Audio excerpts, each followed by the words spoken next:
The art is immortal, and especially immortal is the art of survival. So today I'll tell you about bushcrafting. We'll speak about the history and the pioneers of this term, and we'll try to analyze whether it's the same with the fashionable survival.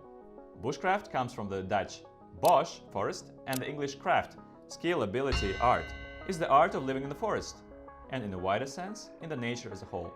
Actually, initially, bushcrafting was only meaning survival in the forest, but later on it was widened to include any wild circumstances, whether it's Alaskan forests, African savanna, Vietnamese jungles, or Siberian taiga. Bushcrafting became popular thanks to the TV shows of Ray Mears dedicated to the art of surviving in the wild.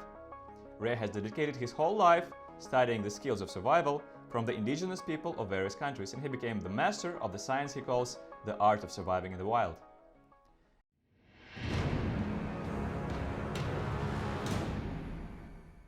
And here, many of you would have a question: where's our favorite survivalist, Bear Grylls? But let's define our terms first.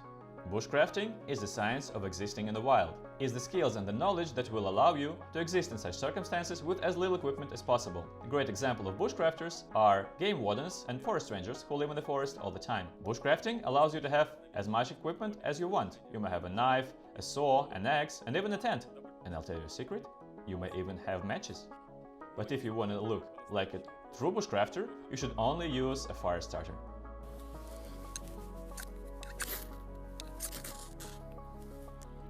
But survival is a completely different story.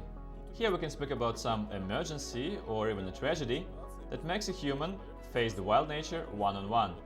And his aim is not to live comfortably in these conditions, but just survive, which means bring his body back to civilization, preferably in a good condition. Bushcrafting and survival are two similar terms, but they're very different. And even their knives' philosophy is completely different. Here's a German knife by Bear Grylls, and here's a beaver knife inspired by Ray Mears' knife. By the way, maybe we should make a comparative test of these knives. Let me know in the comments. Word for word, bushcraft means the skill of the forest. The name was first implemented by the Canadian instructor of survival and forest dwelling, Horace. Way back in the 80s, this guy was very popular on his continent, and the term was quickly applied by the North American tourists, and then it spread around the whole world. We should emphasize, though, that bushcrafting is not just some knowledge or a way of life. It's a science. It's the skills that can be useful to both those who go to the forest for a day, as well as to those who live in the nature all the time.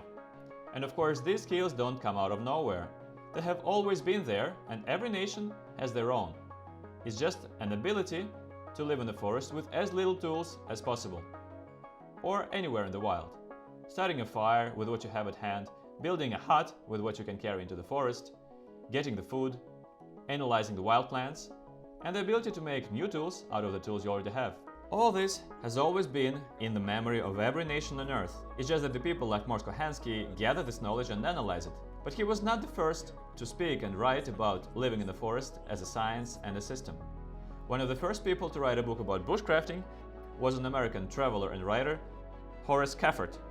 Horace was educated as a librarian, and from 1890 to 1903, he was director of the library in St. Louis, Missouri. It's then, when he became a fan of wild nature, he would often go to the forest for a walk or for a hunt, and he was so fond of it that he started writing articles about it, developing tourist paths and excursions. Quite soon, he starts feeling discomfort from living in the city, and as Kafford himself said, this condition caused his nervous exhaustion or burnout. So he decided to leave one of the most populated cities in the country and move to the west of North Carolina. There, in the mountains and forests, his family and him start living a simple life, studying the skills and the crafts, the cooking and the healing of the indigenous people. And as a hobby, Kafford starts writing books and articles of how to live in harmony with the wild. And even now, his books are a classical manual for bushcrafting and are widely popular.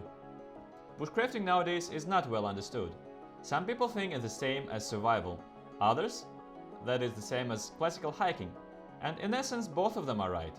Bushcrafting is a unifying term. It unifies hiking, survival, fishing, hunting, making tools, and starting fire.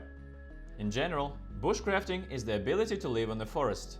That's what bushcrafting is. It's not playing a hero, trying to become the next Bear Grylls, or surviving with just one condom in the Australian bush, or buying lots of Rambo-like equipment. Bushcrafting is a hobby, it's a nice and pleasurable pastime. For some people it's a kind of rest, for others it's a challenge, but it's something that a person does consciously to get true primordial pleasure. And of course, if we're speaking about bushcraft, it's very important to have a good knife. The knife that will never let you down in any circumstances. But for now, please let me know in the comments whether you would see more about bushcraft on our channel. And in general, please let me know what you think about this primordial manly hobby. And I'd like to finish my video with a famous phrase by Morse Kokansky: the more you know, the less you carry. To know more, please subscribe to my channel. Have a good one and see you online.